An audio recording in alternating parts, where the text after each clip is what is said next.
So everybody, their pet cat, the penguins in Antarctica, the Martians, every single species in the universe's existence knows that Colorado is cooked in 2026. What if I were to say that this is going to have a much bigger impact on the ski industry beyond just this season? In this video, we will be diving into the long-term impacts the 2026 ski season will have on Colorado. And it's not good.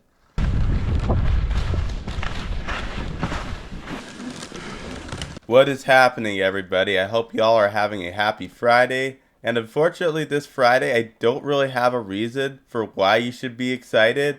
So you come up with your own reason. We are in a complete standstill right now. We only got maybe 2 good months of ski season left.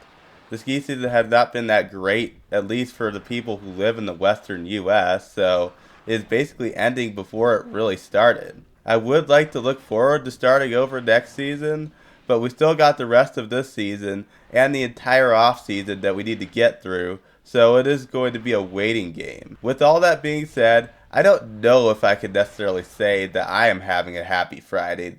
This may be a short-term problem for me as a skier, but a long-term problem for the Colorado ski industry. Colorado most likely lost its trust and reliability because of this one season. I have lived in Colorado for almost 19 years, and during those 19 years I realized how much of a culture my state has around skiing. If you don't ski or snowboard, you aren't really a true Coloradan in my honest opinion. Not only is skiing and riding an activity most Colorado locals do, but we are the biggest state in the United States for ski travel. Skiing is the bread and butter of Colorado's tourism. Skiing contributes almost $5 billion annually to Colorado's economy. Our skiing culture also employs a lot of people as well. That's not even getting into all the other winter outdoor activities that are done in Colorado. It also isn't getting into all the states that depend on our snowpack for their drinking water. So a ton is at stake here with the snow not coming in 2026. I keep hearing the argument from a lot of people that it is just one bad ski season and it will be better next year. And those people are completely missing the entire point. There are a few issues with that statement. Number one, we don't know if next season will be better. That is not guaranteed, as weather is unpredictable. I don't think next season will be this bad, but I cannot say for certain, as I am not a meteorologist and nor do I have a crystal ball to see. Problem number two, that statement just completely ignores the devastating effects of this year's ski season, which is going to do irreparable damage. I heard a lot of people in communities I am a part of who either canceled their Colorado ski trips or avoided booking one in the first place. Now, I totally understand your choice in doing so, as I probably would have done the same. But you do have to realize when you cancel your ski trip to Colorado, you are putting small businesses in jeopardy who depend on ski tourism and may end up going under. You are also putting people on the unemployment line as well. It doesn't matter if it snows or not, life has to go on. And landlords and credit card companies do not give a fuck. Now, I am not saying you should force yourself to go to Colorado to ski in mid-conditions, but to realize that not booking a vacation to Colorado hurts our state and local economy. It isn't our fault that the snow didn't come this year, and we are stuck skiing the shitty conditions that you pivoted away from just because you can. Now, a third reason why overlooking this ski season as just one bad ski season is incorrect is because this season has ruined tourists' trust in Colorado. You need to realize that even if snowfall returns to normal next year, the average ski tourist doesn't understand how weather works or how El Nino and La Nina work. You need to look at this from the perspective of someone who just wants to book a ski vacation. They are going to look at places that have the most consistent snowfall. If they saw this happen in Colorado, or even worse, they booked a trip to Colorado this season and they saw with their own 2 eyes how bad the snow is, do you really think that they would be willing to come back? Some people will give it another chance, but most people will not. Most ski travelers will think that it didn't snow this season, so how am I supposed to be certain that next season isn't going to be like that as well? This season may end up being a wake-up call for a lot of ski travelers that there are other places to go ski other than Colorado. This could mean more people may choose to book a trip to Utah or Tahoe instead, as even though they had below average seasons this season, their ski seasons were pretty close to normal, and they were able to get all their expert terrain open, whilst A-Basin was struggling to get Pally open in mid-January. And the east wall and steep gullies most likely won't open this season, which is really the only gnarly terrain in Summit County that is really comparable to its competitors like Utah and Tahoe. That is not even getting into Jackson Hole, Big Sky, and the Canadian Rockies resorts, which all had normal seasons in 2026. People are more likely to book trips to those places than Colorado in the foreseeable future.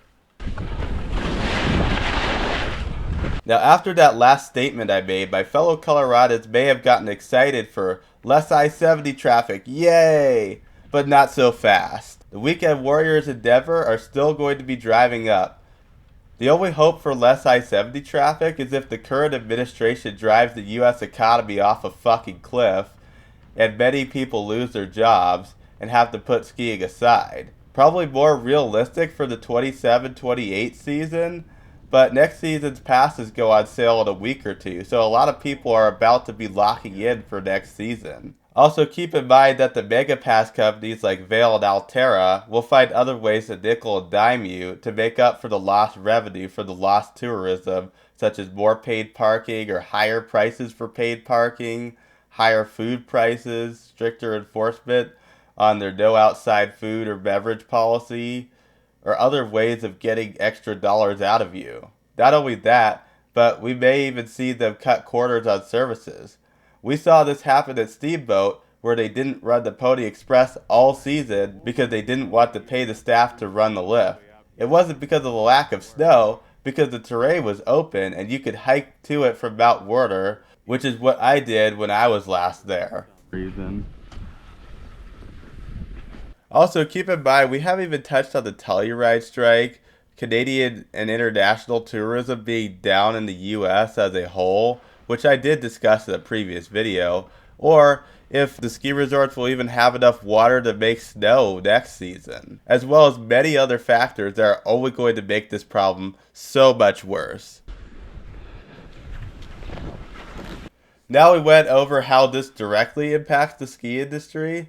Let's get into a few other aspects of Colorado that will suffer from a domino effect from this.